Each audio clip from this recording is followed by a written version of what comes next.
तेरी लंका।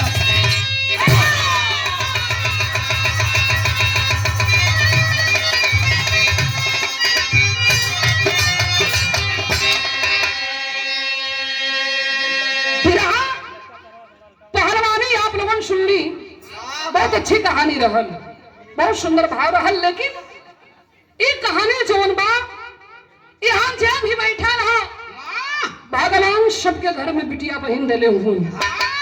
क्यों ऐसा नहीं खे कि जेकरे पास परिवार नहीं खे, लेकिन ये एक परिवार से कहानी मिलल हो।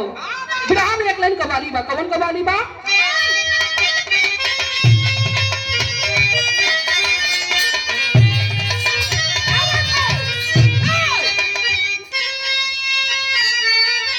आशी कहता है माशुका से, क्या कहता है? अगर दिलबर की रुसवाई हमें मंजूर हो जाए, और सनम तू बेवफा के नाम से मशहूर हो जाए।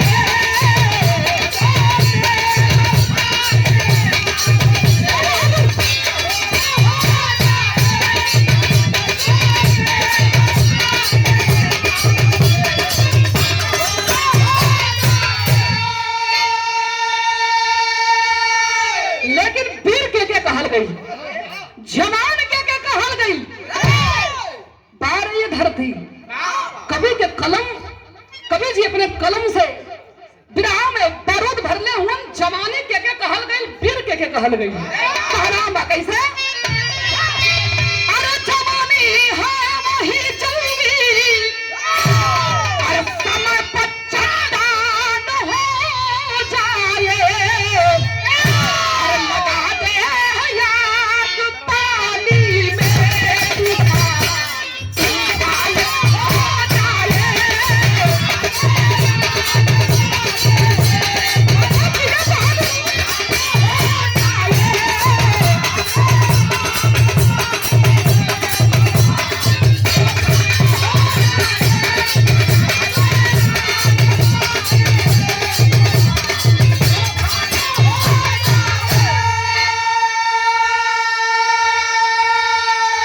कहानी बाबूजी यहीं से शुरुआत हो गई। एक एकड़ कहानी हो, कहां से लिखल गई? बिरहा के कसौटी पर जोहरी सर में कभी सी बात लिखत बानी कैसे?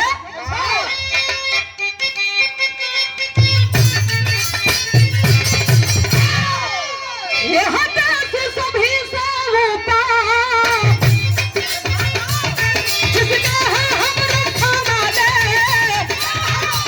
जिसकी है खटा निराली, कुदरत है जिसको खा ले, अनपढ़ है भारत भूमि, तो कब्र तेरे जन्म आती, अनपढ़ न पाया इससे, धागा तोड़ कर जाती, हटना मेरे कौशल को, कोना टक्कर आगे, कोना का हिदायत, न मुझे हाथ मिले।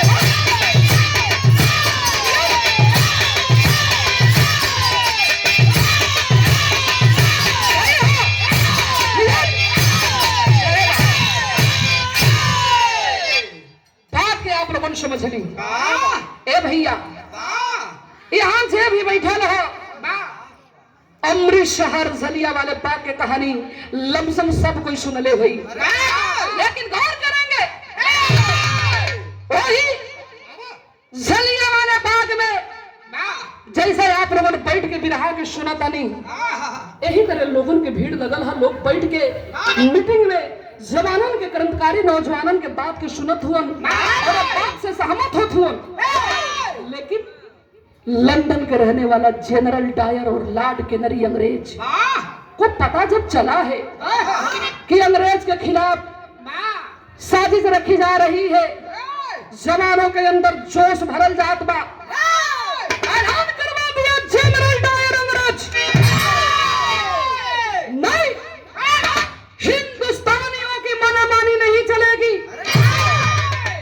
ऐलान करवा देता है बाबूजी, पूरे अंग्रेज के सिपाही घेर लेते हैं और प्रमाण तो यही मिलता है बाबू कि वही जलिया वाले बाग में 1600 चक्र गोलियां चलवाकर हजारों हिंदुस्तानियों के मौत के घाट उतार दिया। उसी जलिया वाले बाग में पिताजी के साथ में बाबू उधम सिंह भी गई रहलन। लाश पर लाश गिरल है। भगवान सबके पल्ले बेटा देले हुन।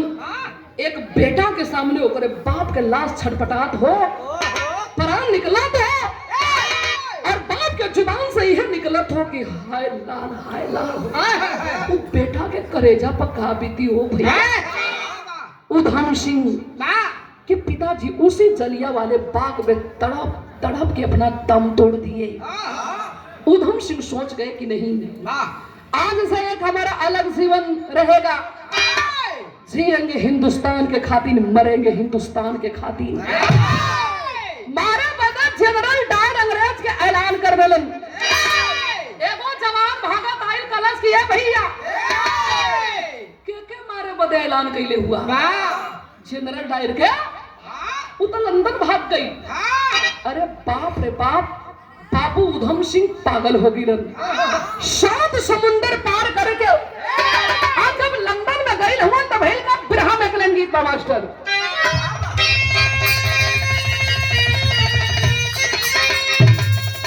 स्वर्गीय रामदेव गुरु जी ए लाइन के बड़ा मचल के गामा कैसे गावा मास्टर।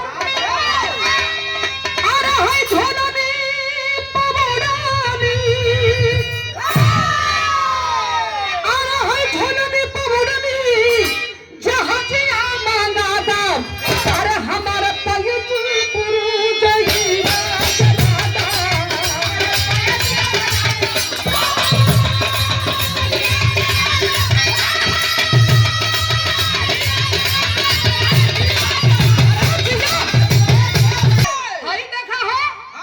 लंदन में भागल हा। इहो 7 समुंदर पार करके लंदन में गईलन। और लंदन में गईलन तो देखा क्या हुआ।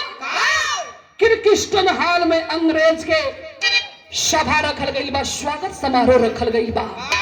पत्रकार के भेष बना के यही करेजा में खून खौलत बा, जाके सामने वाले कुर्सी पर पत्रकार के भेष बना के बैठ गिल हुन। और जब अंग्रेज आइल ह इहे गईलन का कइलन। अरे हाय गोरे चुल मिया लाना, अरे हाय गोरे चुल मिया लाना, सुन बनाए बाबू।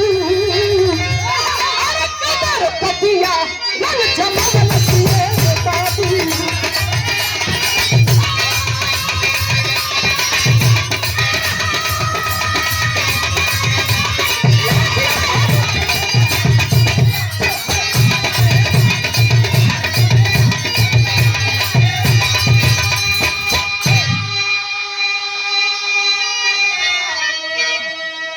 डायर अंग्रेज अमृत शहर के धरती पर जलियांवाला बाग में हमने हजारों हिंदुस्तानियों को मौत के घाट उतार दिया। अरे पट्टा पंजाबी बाबू उधम सिंह खींच लिया पिस्टल मुराठा से। यही पगड़ी में पिस्टल छुपा के रखले रहलन। खींच के इनकलाब जिंदाबाद के नारा लगा के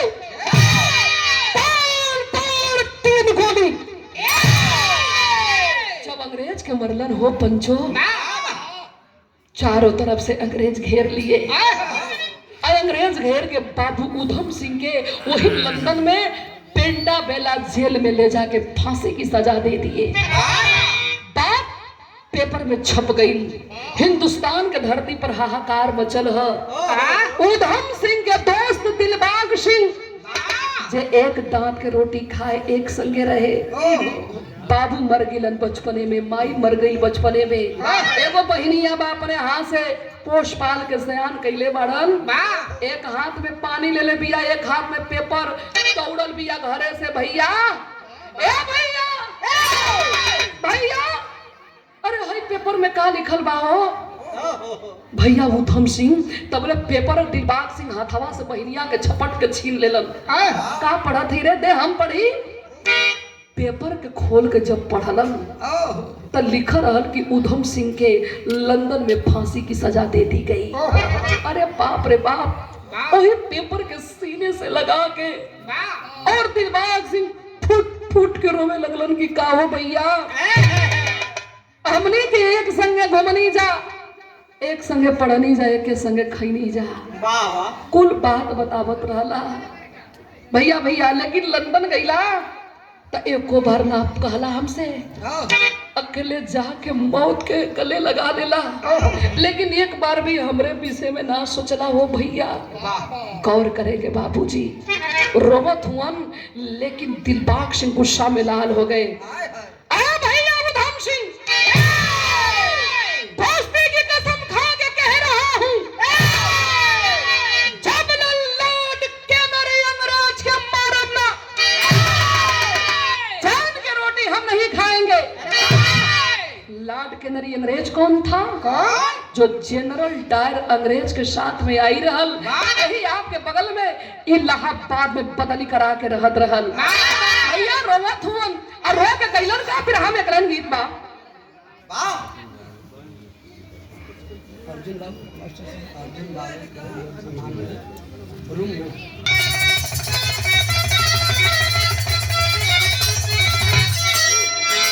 कौनो भाव जाई है, हाँ अगर मरद नहीं खे, देश में ना बेचारा विदेश में बा, घरे में वो छोट देवर बा। देवरा के जब जब भौजैया देखे वही केवाड़ी के चौकट पर खड़ा होके लगे दहिया तोड़े, वो बड़ा संकट में पड़ जाए, कहे कि सुन मत तो सोनू बीमारी उठेला तो कहो सोनू से हम इलाज करवा दे थी। दिन रात जवन हमें डहले आई तू ठीक ना तब कहलस के वही तू लड़का हुआ ना जनबा, यहाँ हम बतावत थी। कहलस का कहलस, कभी आइया देवर जी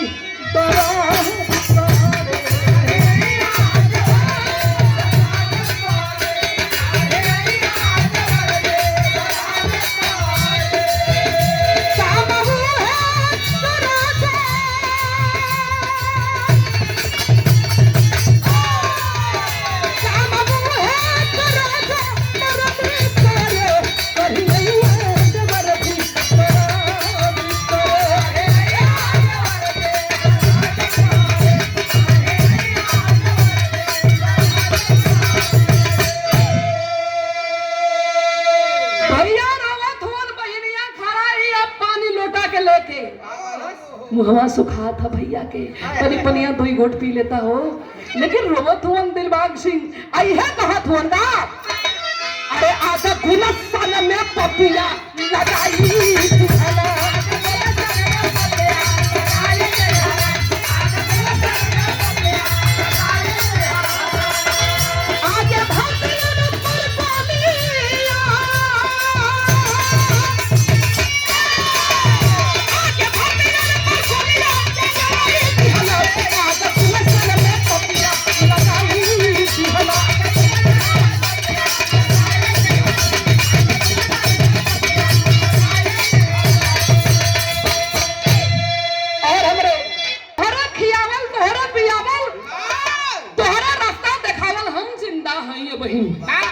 लॉर्ड कैनरी अंग्रेज के जबलक करेजा फाड़ब ना, हम चैन के रोटी ना खाई। लेकिन ऐ बिरहा सुनने वाले बाबू, अंग्रेजों का हुकूमत चल रहा था, देश गुलाम था, हम आप कुछ नहीं कर पाएंगे। अरे लॉर्ड कैनरी अंग्रेज बोला कि अरे कोई मुझे मारने के लिए ऐलान किया है क्या? एक बोला हिंदुस्तान की वो गद्दार था, बोला कि हाँ सर, बोला कि ठीक है, पेपर में ऐलान करवा दिया। अंग्रेज बोला कि जो दिलबाग सिंह को पकड़वाएगा मुंह मांगा इनाम दिया जाएगा। चप्पा चप्पा अंग्रेज घेर लेलन, एक एक मिनट दिलबाग सिंह के जान के ऊपर भारी पड़े लगल। ए बात के ना चिंता कि हम मर जाई, चिंता कौने बात के है? माई मरत रहल, माई अंतिम सांस लेत रहल, तो माई कहले रहल कि सुना ए दिलबाग सिंह, ई तोहर बहिन ना, ई तोहर बेटी है। हमसे वचन दा कि हमरे मर गिला के बाद में हमरे बिटिया के कन्यादान तो ही करबा। वही बिटिया के कन्यादान करे बदे माई से वचन दे देले रहलन। अपने हाथ से पोष पाल के पढ़ा लिखा के बहिन के सयान कैलन। वही बिमला बहिनिया के भैया शादी के दिन रख देले हुवन। 3 दिन बाद दुआरी पर बारात आवे वाली बात सोचत हुवन कि बहिन के कन्यादान करे से पहले पकड़ जा तो हम माई के कहा जवाब दे। हमरे माई के आत्मा के शांति ना मिली। राते के 11 बजे था, बिमला के बलौलन कलन की यहाँ आवा आके भैया के लगे खड़ा हो गई। बोला भैया भैया बीच में हल्ला ना हो। भैया के लगे खड़ा भइल, आंख में आंसू भा भाई फक के दिलबाग सिंह कलन की ए बिमला रोई है मत, हम जात है। भैया कहाँ जात हुआ? 3 दिन बाद बारात आई, न बियाह के कोनो सामान बा, कैसे द्वार के इज्जत बची। कलन तू रो मत रे पगली, बियाह के सामान धीरे धीरे कुल पहुंचवा दे। 3 दिन के टाइम है ना, हम आई तोर कन्यादान करके चल जाई। ए भैया बहनिया के समझा बुझा के जाके भागते भागते जिसे रउआ सब बैठल बानी जा, यही तरह जवान बैठल हुवन, हथवा जोड़ के फक के रो के कलन की का हो भैया लोग। बिमला हमरे खाली बहिन है, तो लोगन के ना बहिन है। जवान कलन की का बात करत हुआ? बिमला हमार बहिन है, हई भैया लोगन के बहिन है। बहिन के कन्यादान हुई, बहिन के टोली उठी, अब तू कन्यादान करबा।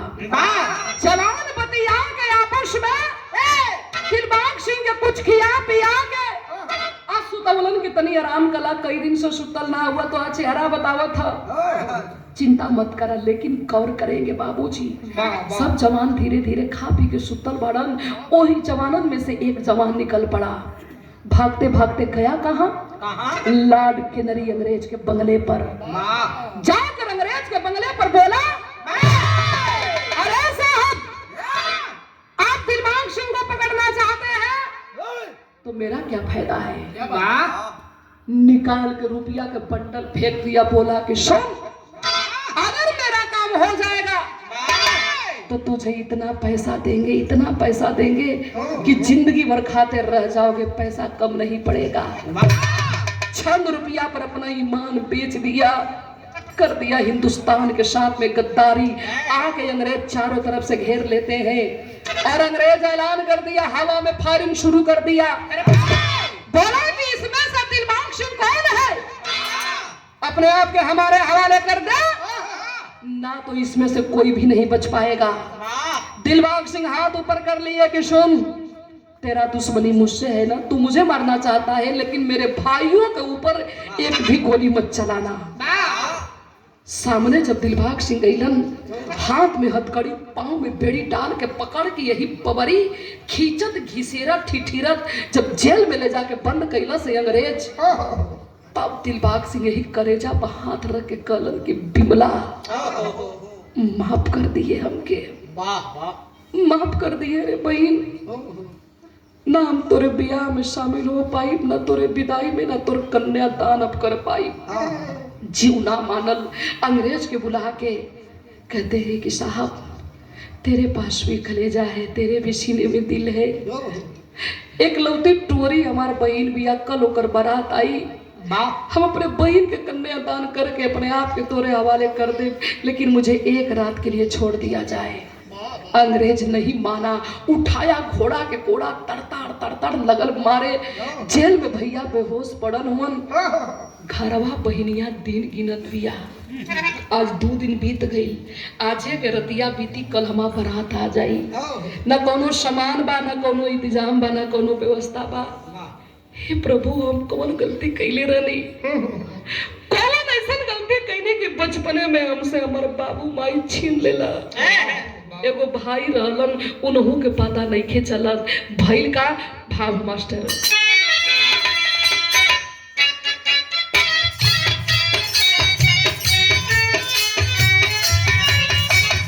यही कहती है बाबू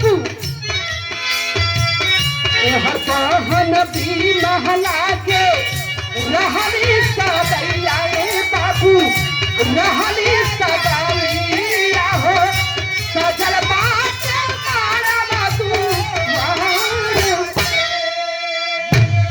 नदी महल तल पे बिहसे हरा पिया रे बिहसे हरा पिया हो जय है चिड़ैया ससुर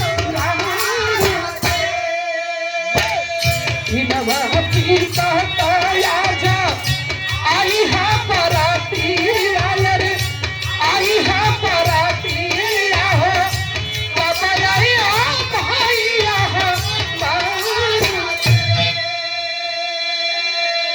ए बाबू दुआरी पे आके बारात प्रोग्राम बात हतना गई बना वहाँ कोनो व्यवस्था नहीं के आहार घर ओकर लौकता गांव के 2 4 5 आदमी सम्मानित लोग जुटलन 10 ठे लइका के बिटोरलन कनन की सुना उटुअर हिया ओकर बाबू माई ना होल एगो भाइयो रहल तो वहू के पता नहीं खे गांव के एक बेटी के बारात वापस चल जी अरे मर्दवा कहीं दुनिया में हमनी के मुंह दिखावे लायक ना रहल जी गांव के लोग मिल के बारात के सेवा सत्कार करत हुन पंडित जी कलन तब बिटिया के भी बोलावा कन्यादान भी हो जा बिटिया के बोलावल गइल घूंघट में बहनिया मड़वा में बैठल बे लेकिन भाग भाग के वो रखिया वही दुआरिया पर जात बा कि केहरो से अपने भैया के मुहवा तन की देख लेती एक झलक पा जाती अपने भैया के लेकिन भैल का विदेशिया के अंदर भाव मास्टर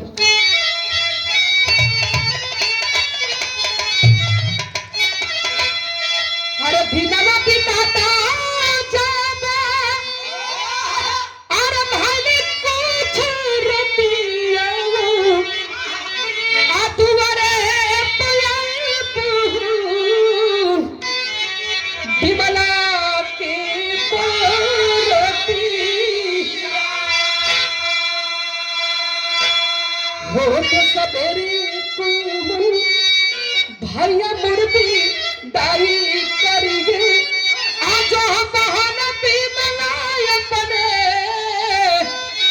कोई भैया के सूरती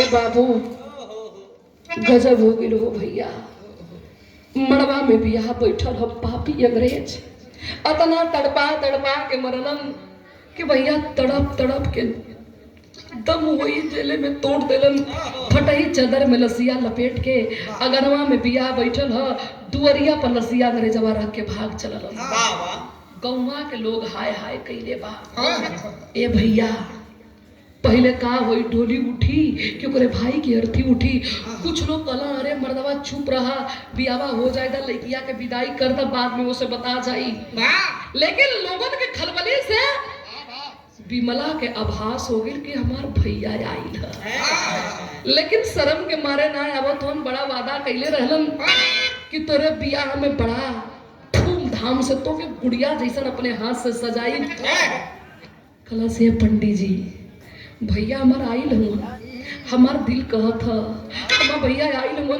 लाजन नहीं खन आवत हम लिया के आवत 2 मिनट हमार बियाह रोक देता भिड़िया के चीरत लोगन के ढकेलत जब दुअरिया पर गइल तो भीड़ देखतिया एगो चदर फटही ओढ़ा के भैया हमार सुतावल हुआ कौवा बोलन के लगल बोले का हो खड़ा होके तमाशा देखत हुआ लोगन शर्म ना लगत था हमार भाई 3-4 दिन से खैले ना सुतल ना नींद में रहल वंतई जमीनिया पर धुरिया में ले आके लोग सुता देला ए चच्चा चरपाई मंगवाइता हो हमरे भैया के चरपैया पर सुता देता मुड़ी नीचे कर लेला सब गांव वाले मुड़ी नीचे करके फपक फपक के रोबत हो कि का ऐसे कहल जा कैसे कि समझावल जा पकड़ के कलैया खींचा लगल के सुना 3 दिन जगला तो 2 घंटा बाद और उठ के बैठा कन्यादान करा सिंदूर पड़े वाला है अब तुम जात ही अब जात ही अब ना तो के बोलब ना तो के टोकब की टाइम से घरे आके खाली हल करा हम जात ही अब कलैया पकड़ के खींचे लगल। 5 मिनट बीतल, जब बॉडी से आवाज नहीं आई बाबू तो शरीरिया पर से चदरिया खींच देलस। शरीरिया के पूरा चाम होस्ताइल बा, मुहवा दागल बा। भैया के जरलका देहिया देख के वो बाबू ये दोनों हथवा छतिया पर पटक के कहलस कि आई हो भैया, ये तोहर दासा ऐसन के कैलस हो। तो ये कहत रहला ना राखी के बधाई ना देव, जब डोली पे तो के बैठाई एक ऐसा निशानी देव की जिंदगी भर याद करबी। का भैया ये निशानिया देवे बदे आप हमसे वादा कैले रहला ना चाहिए। गांव के मेहरारू पकड़ के खींचत है कलश की 1 मिनट रुक जा। पाकिट में हाथ डललस तो एगो चिट्ठी मिलल। मरे से पहले भैया अपने खून से उस चिट्ठी में लिखे थे कि बिमला मुझे माफ कर देना, इस दुनिया के छोड़ के हम जात बानी, लेकिन हमार पता बतावे में अंग्रेजन के हाथ में करे में के हुआ उड़ना। जैसे तोर शादी तय कैले बानी ना, उहे पापी छंद रुपया पर अपन ईमान बेच के हिंदुस्तान के साथ में गद्दारी कैले है। भागत भागत मड़वा में आइल, मड़वा में बिया बैठल है, दुल्हा भी बैठल है। जोर जोर से ताली पीट पीट के हंसने लगी। लोग कहलन के लगा था पागल हो गई। बहिनिया कहला बिया भाई हो भरत लक्ष्मण जैसा, अरे भाई हो भरत लक्ष्मण जैसा जो तक दिया तक राजधानी को, अरे पति हो भगत उधम जैसा जो लुटा दिया जिंदगानी को। अरे गाँव वाले, ये जो मड़वा में बैठा है हिंदुस्तान के गद्दार है। चंद रुपया पर अपना ईमान बेच के हीरा जैसा हमारे भैया के पपिया मरवा देलस। कह दिया बहिनिया अरे गद्दार पति के संग में मैं, अरे गद्दार पति के संग में मैं हरगिज नहीं प्यार रचाऊंगी। अरे बन करके कलंकित दुनिया में गद्दारन कहलाऊंगी।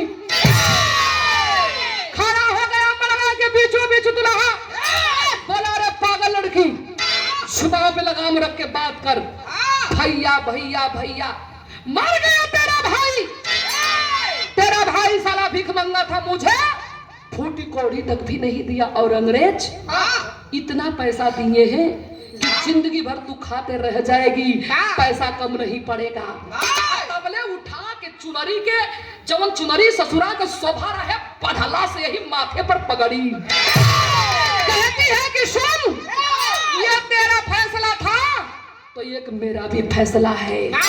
तब उठा लिया हाथ में पिस्टल, तब उठा लिया हाथ में पिस्टल, गूंजी इनकलाब की बोली है। भारत के सिंघनी दुल्हे के सीने में मारी गोली है।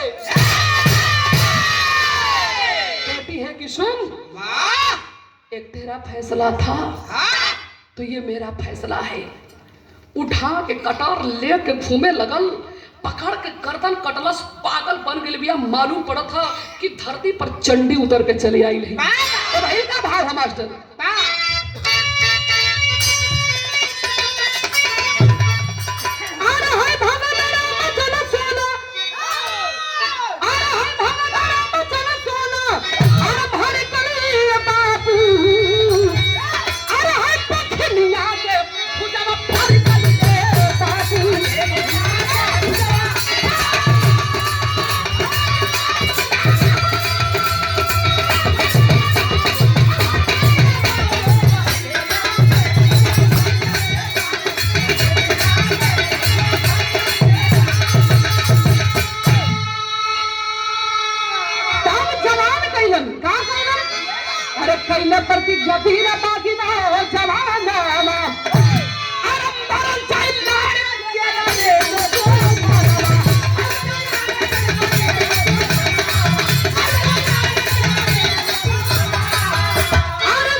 हम मारब के जान के दरी अंग्रेज के अपने हाथ से काटब।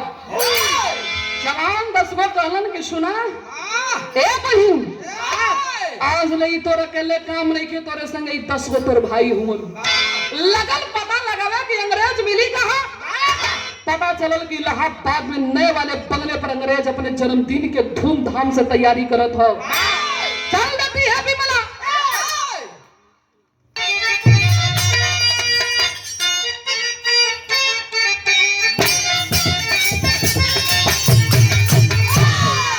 एक दिया के हमरा गुरु लोगन गावम कैसा गावम मास्टर। तारी उमर कमर ला चतनिया, तारी उमर कमर ला चतनिया, करिया खींचे निहुर के पालिया, करी के धुरे धुनिया।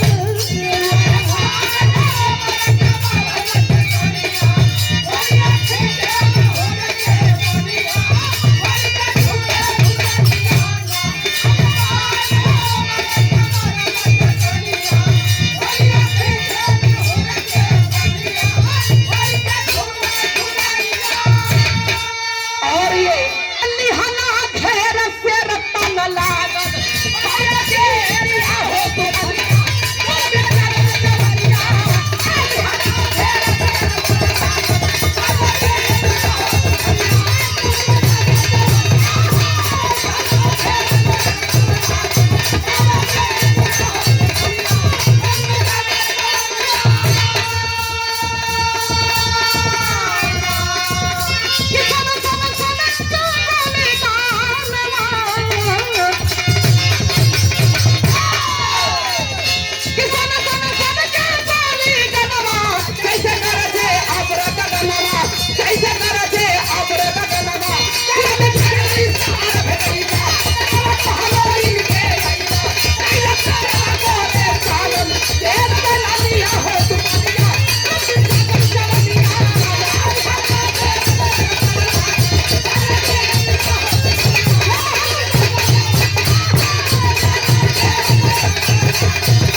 अंग्रेज मारल गईलन। 13 अंग्रेज गोरे पापिन के लेके पकड़ के क्रांतिकारी नौजवानन के खेमा में चल देले है। पूरे हिंदुस्तान के कोने कोने से आवाज आवे लगल कि धन हो विमला, भगवान अगर बेटी बहन केहू के दांत ऐसन दा तो भाई का तेरी के दरबार है मास्टर। अरे बगावत करने बागी चल पड़े, अरे बगावत करने बागी चल पड़े,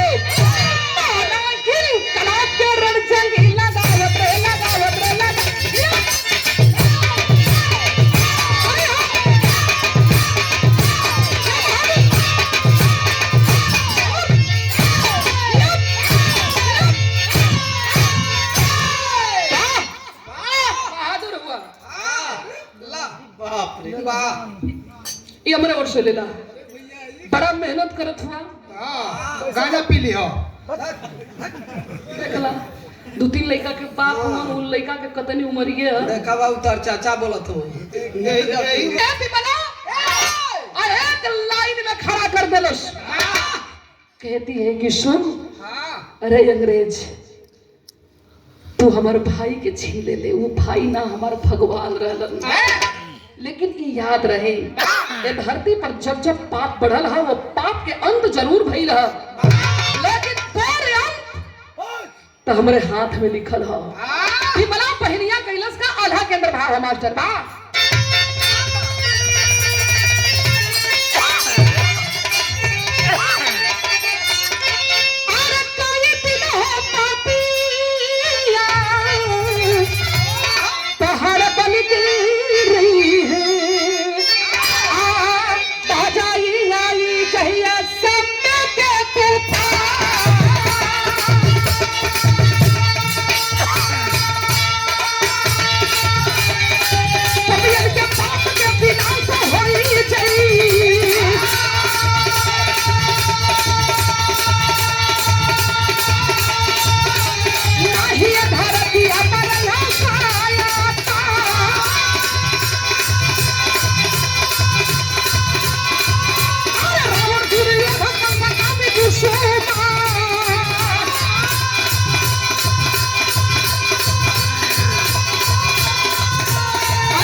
पैरा अंग्रेज गोरे पापिन पे चलाती है और गोरे गोरे चेहरा में काला करीखा पुतवा के बाजार के हर चौराहे पर एक एक लाश टंगवा देती है।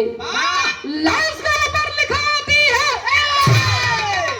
अंग्रेजी शासन मुर्दाबाद, भारत की क्रांति जिंदाबाद। ए भैया तब बिरहा के निचोड़ में लिखेगा पड़ल का हराम बा कैसे?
कार्यक्रम के मुख्य अतिथि हिंदुस्तान की एक बेटी की कहानी। गाना बजाना ये सुनल कवन ये थोड़े लिखे ना कि खाली मनोरंजन की चीज हम कलाकार मंच के माध्यम से देते हैं, नहीं। समाज में एक कलाकार अपने गायकी से और कवि के कलम के माध्यम से कलाकार भी समाज में एक नया संदेश देता है। बाबूजी इतिहास का पन्ना उठा के पढ़ने से ये बिटिया कहाँ ना है। सरहद हिंद से लेके पहलवानी से लेके राजनीति से लेके खेल कूद तक नारी भी चढ़ बढ़ के हिस्सा ले रही है। तो फिर के हमारे शीर्षक रहा ना पिस्टल और पियरी। आखिरी में भाव है गुरबतु घुड़सैदर का है, वीर हो